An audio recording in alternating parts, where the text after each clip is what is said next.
नमस्कार दगड़ियों, सुप्रभात। तो आज मेरा योगा का डे 25 होगा और आज हो गई हैं 21 मार्च 2026। तो दगड़ियों, शुरू करते हैं आज का योग। सबसे पहले तो हम ओम से स्टार्ट करते हैं, ओम के उच्चारण से। तो ओ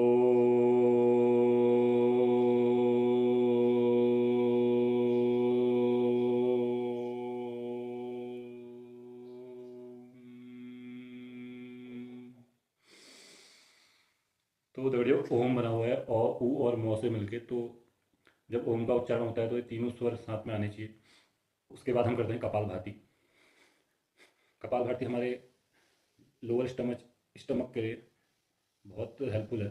किसी भी तरह की स्टमच बीमारियों के लिए, पेट की किसी भी बीमारी के लिए कपालभाति बहुत लाभकारी है। पर ये हर किसी को नहीं करना चाहिए, क्योंकि अनहेल्दी लोगों के लिए या किसी पर्टिकुलर चीज़ से जो ग्रसित है उनके लिए थोड़ा हार्मफुल हो सकता है।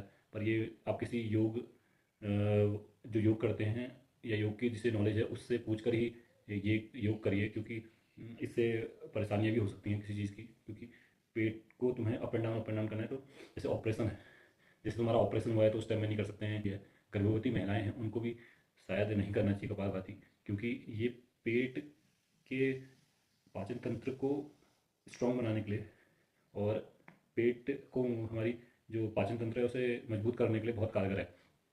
तो कपालभाति पहले जब शुरुआत लोग करते हैं तो आराम से करते हैं, मतलब 1 मिनट में एक बार, जैसे 1 मिनट में एक बार ऐसे करते हैं। पर मुझे काफ़ी लंबा टाइम हो गया तो मैं रिदम में करता हूँ, कर सकते हैं उसके बाद जब तुम फ्लो में आ गए तो। लाइक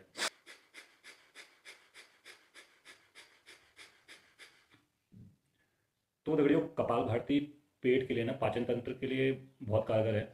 और भी इससे कई तरह की बीमारियों का से छुटकारा मिलता है और उसमें सहायता मिलती है। कपालभाति तो मेरे लिए तो बहुत एक रामबाण है, क्योंकि मुझे पेट को लेके बहुत प्रॉब्लम्स थी पहले भी। पाचन को लेके इम्यूनिटी सिस्टम स्ट्रॉन्ग करता है। तो ये चीज़ें हैं। उसके बाद दूसरा मैं करता हूँ भस्त्रिका। भस्त्रिका हमारे लंग्स के लिए, हमारे हार्ट के लिए बहुत हेल्पफुल है। तो भस्त्रिका करने के भी नियम हैं और भस्त्रिका करने के भी प्रिकॉशंस हैं, कि हर किसी को भस्त्रिका भी नहीं करना चाहिए जिसे हार्ट की प्रॉब्लम्स हैं और जिसे लंग्स को लेके कोई प्रॉब्लम है। तो वो चीज़ें हैं। तो ये भी आप, अगर भस्त्रिका भी आप करते हैं तो ये भी किसी से पूछ कर ही करिए। भस्त्रिका करने के लिए मैं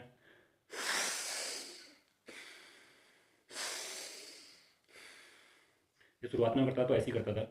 धीरे धीरे भी 1 मिनट में एक बार करीब जब स्टार्ट करते हैं। तो अब तो मैं फ्लो में आ गया, तो अब मैं तेज कर सकता हूँ।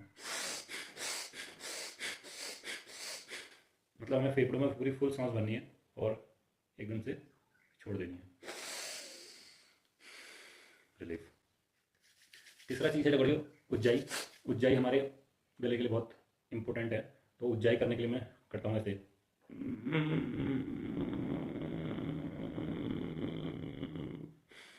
पहले मैं सांस लेनी है,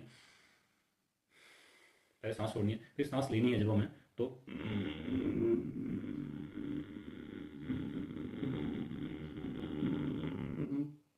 तो हमारे गले के लिए बहुत हेल्पफुल है। और जो रात को खराटे लेते हैं और जो चीज़ जिनकी जो चीज़ ये है कि खराटे लेते हैं तो उनको भी काफ़ी हेल्प मिलती है इसमें। तो ये चीज़ है। उसके बाद हम करते हैं ऊंचाई के बाद फिर अनुलोम विलोम। अनुलोम विलोम तो हमारी होल बॉडी की नस नाड़ियों के लिए, हमारे पूरे शरीर में पूरी नस नाड़ियों को खोलने के लिए बहुत कारगर है अनुलोम विलोम। तो ये तो हर कोई कर सकता है, चाहे वो किसी भी स्थिति में है। चाहे तुम ट्रैवल कर रहे हो, चाहे कहीं तुम बैठे हुए हो, या किसी बीमारी से ग्रसित हो, कोई भी बीमारी से अगर तुम ग्रसित हो तो अनुलोम विलोम एक ऐसा प्राणायाम है तो हम हर परिस्थिति में उसे कर सकते हैं। तो इसमें क्या करना है कि एक नाक से सांस लेनी है, दूसरी नाक से सांस छोड़ देनी है, फिर दूसरी नाक से सांस लेनी है, फिर दूसरी नाक से छोड़ देनी है, फिर इसी से सांस लेनी है, फिर इससे छोड़ देनी है दूसरी साइड से, फिर जिससे छोड़ी उसी से लेंगे, इससे लेंगे, फिर दूसरी तरफ से छोड़ के दूसरी तरफ से सांस ले लेंगे। तो यह है अनुलोम विलोम। इसको लोग अलग अलग तरीके से करते हैं। जैसे एक नाक से सांस ली, दूसरी से छोड़ी, फिर इससे ली, दूसरी साइड से ली, फिर उससे छोड़ी, ऐसा करते हैं। तो मैं ऐसा करता हूँ। मेरे को जो लास्ट टाइम मेरे गुरुजी ने बताया था वैसे ही बताया था। तो हो सकता है ये किस लोगों के लिए सही, कुछ लोगों को सही ना लगे, पर इसे करने के अलग अलग तरीके हैं।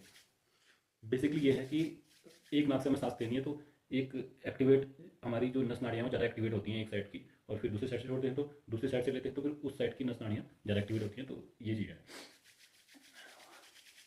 और इसके बाद हमारा जो लास्ट प्राणायाम है वो है ब्राह्मी। तो ये हमारे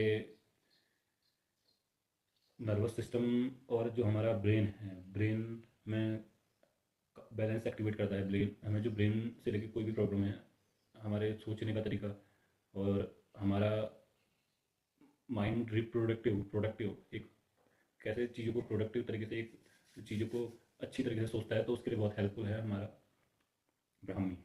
तो एक ओम की हमिंग होती है, जैसे भौरे भौरे की आवाज़ होती है वैसे होती है। और ये हमारी फर्स्ट फिंगर यहाँ पे रहेगी और ये दो फिंगर हमारी आइस क्लोज रहेगी इन फिंगर से, और बाकी की फिंगर सब नीचे रख सकते हैं। और ये जो हमारा थंब है दोनों, इससे कान को हम हल्के से प्रेस करेंगे और जिससे हमें बाहर की आवाज़ मतलब ना पहुँचे हमारे कानों तक, हम कोशिश करेंगे। और एक होंठ बंद करके एक हमिंग आएगी, एक हमिंग की साउंड होगी जो ओम का उच्चारण हमारे अंदर से रहेगा, पर वो मुंह बंद रहेगा, तो एक भौरे की तरह आवाज़ निकलेगी, तभी से ब्राह्मी बोलते हैं।